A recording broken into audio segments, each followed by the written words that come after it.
Journey to Kartarpur ਦੇ ਮੁਸਾਫਰ ਅੱਜ ਲਾਹੌਰ ਪਹੁੰਚ ਗਏ ਆ।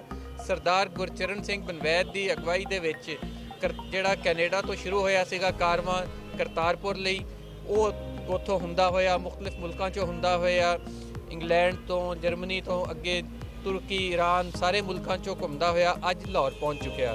ਤੇ ਸਰਦਾਰ ਗੁਰਚਰਨ ਸਿੰਘ ਬਨਵੈਦ ਨਾਲ ਅਸੀਂ ਗੱਲ ਕਰਦੇ ਹਾਂ, ਉਹਨਾਂ ਕੋਲੋਂ ਜਾਣਦੇ ਹਾਂ ਕਿ ਉਹਨਾਂ ਨੇ ਜਿਹੜਾ ਸ਼ੁਰੂ ਕੀਤਾ ਸੀਗਾ ਜਰਨੀ ਟੂ ਕਰਤਾਰਪੁਰ, ਇਹਦਾ ਬੇਸਿਕਲੀ ਕੀ ਥੀਮ ਸੀ। ਜੀ ਸਰਦਾਰ ਜੀ, ਜ਼ਰਾ ਸਾਨੂੰ ਆਪਣੇ ਪੂਰੇ ਇਸ ਜਰਨੀ ਦੇ ਬਾਰੇ ਥੋੜ੍ਹਾ ਜਿਹਾ ਦੱਸ ਦਿਓ। ਹਾਂਜੀ, thank you very much.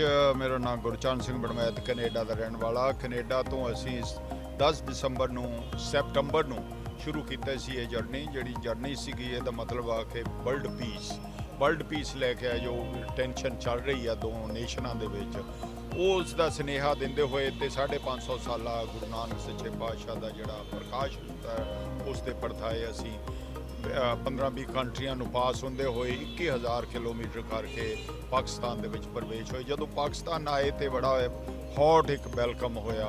Iran the border ਜਦੋਂ ਪਾਰ ਕੀਤਾ ਤੇ ਇਮੀਗ੍ਰੇਸ਼ਨ ਆਫੀਸਰ ਵੀ ਸਭ ਕੁਝ ਛੱਡ ਕੇ ਸਾਨੂੰ ਜੱਫੀਆਂ ਹੋਣ ਲੱਗ ਪਏ। ਤੇ ਉਸ ਤੋਂ ਬਾਅਦ ਕੋਇਟਾ ਦੇ ਵਿੱਚ ਬਹੁਤ ਅੱਛਾ ਹੋਇਆ। ਕੋਇਟੇ ਤੋਂ ਬਾਅਦ ਫਿਰ ਜਿਸ ਤਰ੍ਹਾਂ ਆਉਂਦੇ ਰਹੇ ਤੇ ਹਰ ਇੱਕ ਜਗ੍ਹਾ ਦੇ ਉੱਤੇ ਸਾਡਾ ਸਿਕਿਉਰਿਟੀ ਵੱਲੋਂ ਵੈਲਕਮ ਫੁੱਲਾਂ ਦੇ ਨਾਲ ਕੀਤਾ ਗਿਆ। ਜਦੋਂ ਡਿਸਟ੍ਰਿਕਟ ਬਦਲੀ ਹੁੰਦਾ ਸੀਗਾ, ਪੰਜਾਬ ਦੇ ਬਾਰਡਰ ਤੇ ਆ ਕੇ ਪੰਜਾਬ ਦਾ ਇੱਕ ਮਾਹੌਲ ਪੇਸ਼ ਕੀਤਾ ਗਿਆ। ਮੰਜੇ ਲਿਆਂਦੇ ਗਏ ਤੇ ਮੰਜਿਆਂ ਤੇ ਬੈਠ ਕੇ ਚਾਹਾਂ ਪੀਤੀਆਂ ਗਈਆਂ। ਉਹ ਇੱਕ ਡਿਫਰੈਂਟ ਮਾਹੌਲ ਸੀ। ਤੇ ਉਸ ਤੋਂ ਬਾਅਦ ਅਸੀਂ ਨਨਕਾਣਾ ਸਾਹਿਬ ਜਦੋਂ ਆਏ ਹਾਂ, ਨਨਕਾਣਾ ਸਾਹਿਬ ਦੇ ਵਿੱਚ ਆ ਕੇ ਸਾਡਾ ਵੈਲਕਮ ਜਿਹੜਾ ਸੀਗਾ ਉਹ ਇੰਨਾ ਅੱਛਾ ਨਹੀਂ ਹੋਇਆ। ਫਿਰ ਦੂਸਰੇ ਦਿਨ ਮਤਲਬ ਕੀਤਾ ਗਿਆ ਤੇ ਨਾਲ ਹੀ ਗੁਰਦੁਆਰਾ ਪ੍ਰਬੰਧਕ ਕਮੇਟੀ ਦਾ ਕੋਈ ਵੀ ਉੱਥੇ ਆਦਮੀ ਨਹੀਂ ਆਇਆ ਤੇ ਨਾ ਹੀ ਔਕਾਫ ਵਾਲਿਆਂ ਨੇ ਕੋਈ ਅੱਜ ਤੱਕ ਨਹੀਂ ਸਾਡਾ ਵੈਲਕਮ ਕੀਤਾ ਕੋਈ ਵੀ। ਤੇ ਅੱਜ ਅਸੀਂ ਲਾਹੌਰ ਦੇ ਵਿੱਚ ਆਏ ਹਾਂ। ਲਾਹੌਰ ਦੇ ਵਿੱਚ ਪ੍ਰੈਸ ਕਾਨਫਰੰਸ ਸੀ ਅੱਜ, ਮੀਡੀਆ ਵਾਲਿਆਂ ਨੇ ਸੱਦਿਆ ਤੇ ਬਹੁਤ ਅੱਛਾ ਰਿਹਾ। ਤੇ ਹੁਣ ਸਾਨੂੰ ਦਾਵਤ ਦਿੱਤੀ ਆ ਕਿ ਕੈਨੇਡਾ ਦੇ ਹਾਈ ਕਮਿਸ਼ਨਰ ਕੈਨੇਡੀਅਨ ਸਾਡੀ ਡੇਕ ਕਰ ਰਹੇ ਨੇ ਉੱਤੇ ਗਵਰਨਰ ਹਾਊਸ ਦੇ ਵਿੱਚ ਜਾਵਾਂਗੇ। ਗਵਰਨਰ ਹਾਊਸ ਦੇ ਵਿੱਚ ਜੋ ਹੋਇਆ ਉਹ ਆਪ ਜੀ ਤੱਕ ਪਹੁੰਚਾ ਦੇਵਾਂਗੇ। ਸੋ ਆਮ ਪਬਲਿਕ ਆ ਜਿਹੜੀ ਕਿ ਉਹਨਾਂ ਦਾ ਪਿਆਰ ਮੁਹੱਬਤ ਜੋ ਮਿਲ ਰਿਹਾ ਉਹ ਅਨਬਲੀਵੇਬਲ ਆ।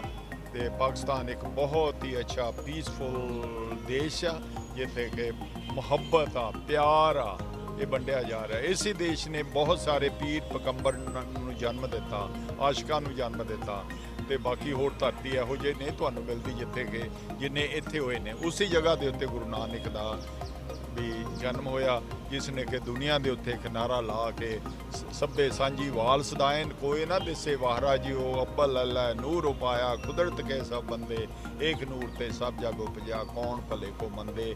ਇੱਕ ਸਾਰੀ ਕਾਇਨਾਤ ਨੂੰ ਇਕੱਠਾ ਕਰਕੇ ਰੱਖ ਦਿੱਤਾ ਤੇ ਪਿਆਰ ਮੁਹੱਬਤ ਦਾ ਸੁਨੇਹਾ ਦਿੱਤਾ, ਪੀਸ ਦਾ ਸੁਨੇਹਾ ਦਿੱਤਾ। ਉਹੀ ਅਸੀਂ ਅੱਜ ਦੇਣਾ ਚਾਹੁੰਦੇ ਹਾਂ। ਕਿਸੇ ਮਾਂ ਦੇ ਪੁੱਤ ਦਾ ਖੂਨ ਨਹੀਂ ਡਿੱਗਣਾ ਚਾਹੀਦਾ, ਜਾਂ ਉੱਧਰ ਹੋਵੇ ਜਾਂ ਇੱਧਰ ਹੋਵੇ।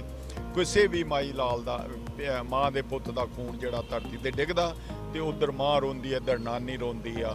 ਆਖਰਕਾਰ ਜਾ ਕੇ ਬੈਠ ਕੇ ਫੈਸਲੇ ਕੀਤੇ ਜਾਂਦੇ। ਉਸ ਸਾਡੀ ਇੱਕ ਅਪੀਲ ਆ ਦੋਹਾਂ ਦੇਸ਼ਾਂ ਨੂੰ ਕਿ ਬੈਠ ਕੇ ਇਹਦਾ ਜਿਹੜਾ ਹੱਲ ਆ ਉਹਨੂੰ ਕੱਢਿਆ ਜਾਵੇ ਤੇ ਜਨਤਾ ਆਮ ਜਿਹੜੀ ਆਵਾਮ ਆ ਉਹ ਪਿਆਰ ਮੁਹੱਬਤ ਦੇ ਨਾਲ ਜੀ ਸਕੇ। Thank you. ਤੇ ਤੁਸੀਂ ਪੂਰਾ ਸਫ਼ਰ ਜਿਹੜਾ ਉੱਥੋਂ ਲੈ ਕੇ ਇੱਥੇ ਤਾਈਂ ਆਏ ਆ, ਇਹ ਕਿੱਦਾਂ ਕੀਤਾ ਸਾਰਾ? ਕਿਹੜੀ ਸ਼ਹਿਰ ਤੇ ਉੱਥੋਂ ਵਿੱਚ ਸਮੁੰਦਰ ਵੀ ਆ, ਬੜੇ ਅੱਗੋਂ ਬੜਾ ਲੰਮਾ ਸਫ਼ਰ ਸੀ, ਕਿੱਦਾਂ ਸਾਰਾ ਪੂਰਾ ਕੀਤਾ? ਦੇਖੋ, ਸਮੁੰਦਰ ਕੈਨੇਡਾ ਤੇ ਇੰਗਲੈਂਡ ਦੇ ਵਿੱਚ ਜਿਹੜਾ ਪੈ ਰਿਹਾ ਉੱਥੇ ਅਸੀਂ ਸ਼ਿਪ ਕੀਤਾ ਸੀ ਬਾਈ ਸ਼ਿਪ, ਆਪਣੀ ਬੱਸ ਤੇ ਕਾਰ। ਇੰਗਲੈਂਡ ਆ ਗਏ। ਇੰਗਲੈਂਡ ਤੋਂ ਫਿਰ ਅਸੀਂ ਬਾਈ ਰੋੜੇ ਆਉਂਦੇ ਹਾਂ, ਕੋਈ ਸਮੁੰਦਰ ਨਹੀਂ ਆਉਂਦਾ, ਇੱਕ ਫੈਰੀ ਆਉਂਦੀ ਆ ਫਰਾਂਸ ਤੇ ਇੰਗਲੈਂਡ ਦੇ ਵਿਚਾਲੇ। ਉਸ ਤੋਂ ਬਾਅਦ ਸਾਨੂੰ ਕੋਈ ਪ੍ਰੋਬਲਮ ਨਹੀਂ ਆਈ। ਹਰ ਇੱਕ ਦੇਸ਼ ਦੇ ਵਿੱਚ ਆ ਲੈਂਗੁਏਜਾਂ ਕਿੰਨੀਆਂ ਬਦਲੀ ਹੁੰਦੀਆਂ, ਲੋਕ ਬਦਲੀ ਹੁੰਦੇ ਨੇ, ਪਹਿਰਾਵੇ ਬਦਲੀ ਹੁੰਦੇ ਨੇ। ਸਾਨੂੰ ਕੋਈ ਤਕਲੀਫ ਨਹੀਂ ਹੋਈ, ਲੋਕਾਂ ਨੇ ਬੜਾ ਵੈਲਕਮ ਕੀਤਾ। ਹੁਣ ਇੱਥੇ ਤੁਹਾਡਾ ਜਿਹੜਾ ਅਗਲਾ ਪ੍ਰੋਗਰਾਮ ਆ ਉਹ ਕਰਤਾਰਪੁਰ ਵੀ ਜਾਣਾ ਤੁਸੀਂ, ਨਨਕਾਣਾ ਸਾਹਿਬ ਵੀ ਗੁਰਪੁਰਬ ਤੇ ਉਸ ਤੋਂ ਬਾਅਦ ਜਿਹੜਾ ਵਾ ਕੀ ਇੱਥੋਂ ਤੁਸੀਂ ਐਂਡ ਕਿੱਦਾਂ ਕਰਨਾ ਇਹਦਾ ਜਰਨੀ ਦਾ, ਕਿੱਥੇ ਜਾ ਕੇ ਕਰਨਾ? ਇਹ ਸਾਡੀ ਜਿਹੜੀ ਐਂਡ ਆ ਜਰਨੀ ਦਾ, ਅਸੀਂ ਕੱਲ੍ਹ ਕਰਤਾਰਪੁਰ ਚਲੇ ਜਾਵਾਂਗੇ, ਰਾਤ ਕਰਤਾਰਪੁਰ ਰਵਾਂਗੇ, ਕੋਰੀਡੋਰ ਓਪਨ ਦਾ ਜਿਹੜਾ ਦੇਖਾਂਗੇ ਤੇ ਉਸ ਤੋਂ ਬਾਅਦ ਅਸੀਂ ਨਨਕਾਣਾ ਸਾਹਿਬ ਆ ਜਾਵਾਂਗੇ। ਸਾਡੇ ਜੋ ਬਾਬਾ ਜੀ ਦਾ ਸੈਲੀਬ੍ਰੇਸ਼ਨ ਹੋ ਰਿਹਾ ਉਦੋਂ ਤੱਕ ਉੱਥੇ ਰਵਾਂਗੇ ਤੇ 13-14 ਨੂੰ ਸਾਡੇ ਕੈਂਪ ਨੇ, ਮੈਡੀਕਲ ਕੈਂਪ। 17 ਤਰੀਕ ਨੂੰ ਅਸੀਂ ਬਾਰਡਰ ਪਾਰ ਕਰਕੇ ਇੰਡੀਆ ਚਲੇ ਜਾਵਾਂਗੇ, ਸੁਲਤਾਨਪੁਰ ਲੋਧੀ ਤੇ ਅੰਮ੍ਰਿਤਸਰ। ਉਸ ਤੋਂ ਬਾਅਦ ਇਹ ਜਰਨੀ ਕੰਟੀਨਿਊਸ ਬੰਬੇ ਤੱਕ ਰਹੇਗੀ। ਬਹੁਤ ਬਹੁਤ ਸ਼ੁਕਰੀਆ ਜੀ ਆਏ ਤੁਸੀਂ, ਔਰ ਪਾਕਿਸਤਾਨ ਆਉਣ ਤੇ ਅਸੀਂ ਵੀ ਤੁਹਾਨੂੰ ਵੈਲਕਮ ਕਰਦੇ ਹਾਂ। ਤੇ ਮੇਰੇ ਨਾਲ ਤੇ ਖਾਜਾ ਨਸੀਰ ਸਾਹਿਬ ਆ, ਇਹ ਵੀ ਸਾਡੇ ਸੀਨੀਅਰ ਸਾਫੀ, ਇਹ ਵੀ ਤੁਹਾਨੂੰ ਵੈਲਕਮ ਕਰਦੇ ਆ ਇੱਥੇ। ਤੇ ਇੱਥੇ ਤੁਸੀਂ ਹੁਣ ਰਹੋ, ਇਹ ਤੁਹਾਡਾ ਸਾਡੀ ਖਾਹਿਸ਼ ਆ ਕਿ ਜਰਨੀ ਜਿਹੜਾ ਵਾ ਬੰਬੇ ਤੱਕ ਬੜਾ ਪੀਸਫੁਲੀ ਜਾਵੇ, ਬੜਾ ਚੰਗੇ ਤਰੀਕੇ ਨਾਲ ਜਾ ਕੇ ਮੁੱਕੇ। ਤੇ ਸਾਡੇ ਵੱਲੋਂ ਇੱਕ ਵਾਰੀ ਫਿਰ ਵੈਲਕਮ।